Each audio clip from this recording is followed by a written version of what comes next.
What's up everybody, Trinity here and welcome back to the Second Street Marvel. In today's video, I'm going to be talking about Impact Theory's Neon Future, my absolute favorite comic book put out by a small publisher. Now before I get into that, please make sure you're subscribed, click the little bell and all of that good stuff, and help us fight the forces of the CTG who are constantly trying to bury us in that YouTube algorithm. And from what I've heard, they've been unsubscribing people who love this channel and have subscribed previously. So make sure you still subscribed.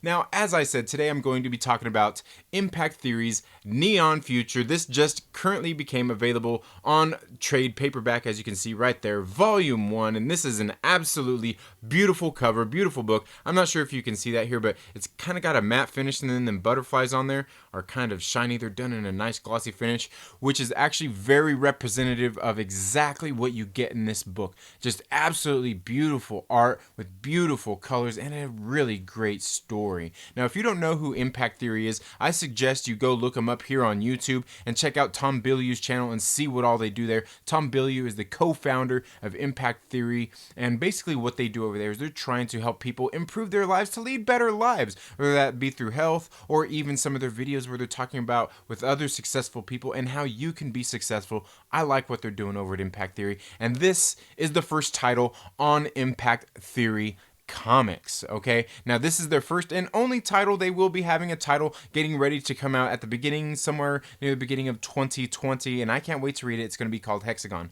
But today we're here to talk about Neon Future. Now I'm going to give you a brief overview and tell you guys what I think about this book and show you guys some of the beautiful art in here. So this book, it basically takes place 30 years in the future at a time in which advanced artificial intelligence and automation have pretty much taken over the world and displaced a lot of people from work, and has the world in a kind of a global economic crisis, and each country is choosing to deal with it in their own way. Well, in the United States, a new authoritarian government has pretty much enacted this new bill called Article 10, commonly known as the Return, which basically promised to outlaw this advanced technology, which has displaced so many people out of work. And so, just so they, people can start to make money and reboost the economy and things like that. So, and basically what that has caused is it's kind of caused this brewing war, this war that's been going on between the augmented people who have chosen to upgrade their bodies with this advanced technology, and the authentic, which are people who have chosen not to. So there's been this war going on between these two factions of people, and we can see obviously there's the government, and they have, like I said, they've outlawed this advanced technology, but they've regulated it, is what's really going on. Like, people can still upgrade their bodies, but it is definitely regulated. They don't want anything out there that's too, how would you say, too advanced, right? So they can't fight back against it. So what happens there is, obviously with that you have the resistance, which is better known as Neon Future, which is actually led by this gentleman on the cover, Kita Sovi, and his likeness is actually taken from Steve Aoki, who is one of the guys who actually put this book together. So they've got this underground faction known as Neon Future, but even there with the underground faction, there's this other one called the Loop. That, just, they're kind of just like another separate section, but the Loop is also like this other place where people go to travel, kind of like, the Underground Railroad, I guess you could say. I don't know, I'll get into that in just a minute. So basically what's going on here, this story centers mostly around Clay Campbell, and Clay Campbell is kind of the poster child for the United States at this point in Article 10, known as the Return. Clay Campbell is the host of a TV show called Return America, in which him and his partner Major Easy go out and hunt people who have still chosen to upgrade their bodies with illegal advanced technology. And where this story picks up is Clay Campbell is mysteriously killed. He gets picked up and taken by, this ambulance who are getting ready to call his death. Well, one of the people there, one of the EMTs there trying to save his life after he is already being pronounced dead, actually takes a selfie of himself with the body of Clay Campbell, and his partners there like, dude, what are you doing? They're gonna catch us, man. They're gonna kill us, you know. And next thing you know, the ambulance, all the power dies, it gets hijacked, and these people show up to take Clay Campbell, and they take Clay Campbell to this underground facility for Neon Future, and they end up saving Clay Campbell's life by implanting these things in his head, this advanced technology into his head. The leader here, Kita Sovi, he was not happy about it. He wasn't happy with the other guy who ended up bringing Clay Campbell there to his facility. He just was not into it. So naturally, Clay Campbell wakes up. It has this advanced technology in his head, and like I said, he was the poster child for the return, basically. So he naturally did not want this advanced technology. He didn't want it in his head. He didn't want to be part of Neon Future. So he chose to leave this underground faction of Neon Future to return home. Well, to return home, he needed help because now that he's got this advanced technology that's in his head, I mean, it's illegal. So he's basically a fugitive of the law. So he has to get home to his mother, you know, to his mother's house. So he gets some help there from a couple of the people that are, you know, just friends with Kita Sovi and Neon Future. They end up having to go through, they're trying to go through the city, which is based in LA. They're trying to go through the city to get Clay Campbell home, and they can't get him through the normal checks because they've increased security after there was an attack at the LA Coliseum, which was actually done by Clay Campbell, who was using the advanced technology, not knowing how to use it. So they have to go through the underground known as the Loop. While they're there, they kind of get caught up with some people and gain the attention of Gecko, who is kind of in charge of the loop, in which people are basically going underground to get to parts of the country where where they shouldn't be, because at this point communities are segregated. So they kind of get caught up there in a little bit of trouble and end up escaping. Clay Campbell gets home to his mother, who she don't like the advanced technology being put in his head neither, and she called his partner from the CTG, Major Easy, who comes to take Clay Campbell in. And of course, naturally, he shows up. Him and Clay Campbell kind of get into it, and he narrowly escapes with the help of one of the other characters who we learn in here. Her name is Dee. He ends up narrowly escaping and basically going back to Neon Future because it's really the only safe place that he has to go with all this illegal advanced technology now in his head. So naturally, he's reluctant to want to go ahead and play along with them. But in the meantime, he ends up kind of giving in and learning how to use this advanced technology in his head, as you know, he's kind of stuck with it because without it, he dies at this point. So he ends up playing along, does some training and everything, learns how to use this technology in his head and things like that. And that's kind of what we get here. So what happens then is through the course of events, one of Clay Campbell's newfound friends ends up getting caught by the CTG and taken in. And he's a pretty good friend of Clay Campbell's. So what happens is they decide that they have to go in and save this friend.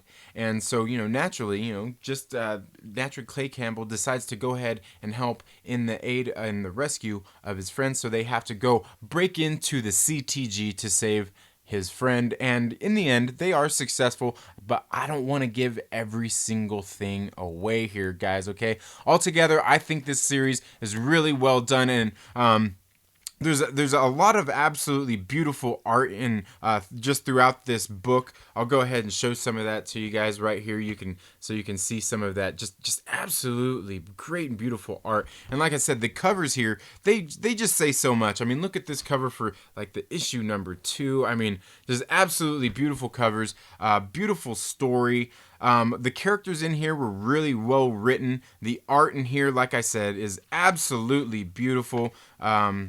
And again, it was the story here, like I just told you, was really great.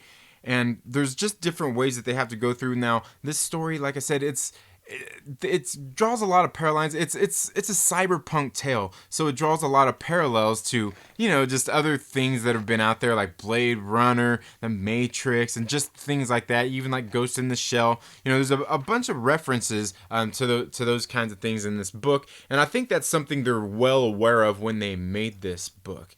But altogether, guys, I think it's really good, and that's just some of the art going on in this book. I've got to show you guys this other thing too. One of my absolute, like, one of the best panels in this book is Kita Sovi, while they're going on this rescue mission, has to go into the Neon Garden, and then he has to go even deeper than that. The Neon Garden is kind of like what the Matrix is. It's where they can go. They've got their own little avatars. It's kind of the digital world, but it's still somewhat real, and it's affected by people's thoughts, people's feelings, and just things like that. So it's a really tricky place to be. And one of my favorite panels here is this panel right here, where Kita Sovi is gaining entry into through the Neon Garden. He's trying to break into the CTG's their mainframe to hack it so they can get in and save their friend. And just look at that, man. That's just absolutely beautiful. So Kita Sovi arrives there, and these big characters ask him, like, hey, Kita, like, to get through here, what's the key? And Kita Sovi says, I am the key. Right? Yeah, I know. I am the key. So here they're obviously playing on a lot of philosophical things as well, just like the Matrix did, where they had the the one and the key master and all that stuff. And like I said, right here, I just thought that was pretty cool. Kita Sovi, I am the key. Anyway, that was his way to get through. So, like I said, guys, this book is absolutely great. The colors in this book are great. The art in this book is great. Now, I want to tell you guys about this book. They actually, for being this small company and an independent, a small print publisher, I guess, not independent, they've got a lot of people that put a lot of work into this book. And I'm going to show you guys right here a lot of these names of the people who went into making this book, and I'm going to read these names off to you. First off, this is produced by Tom Bilyeu, Matt Colin, and Steve Aoki. The story is by Jim Kruger, Tom Bilyeu, Steve Aoki, Matt Colin, Dana Brower, and Samantha Levenshoe. The artists are Neil Edwards and Jeremy Rapak, or is that Rapak? I don't know. I'd probably mess that up. The inker is Keith Champagne. The art director is Abraham Lee. The colorists are Abraham Lee, David Kim, and Nuo Zhu.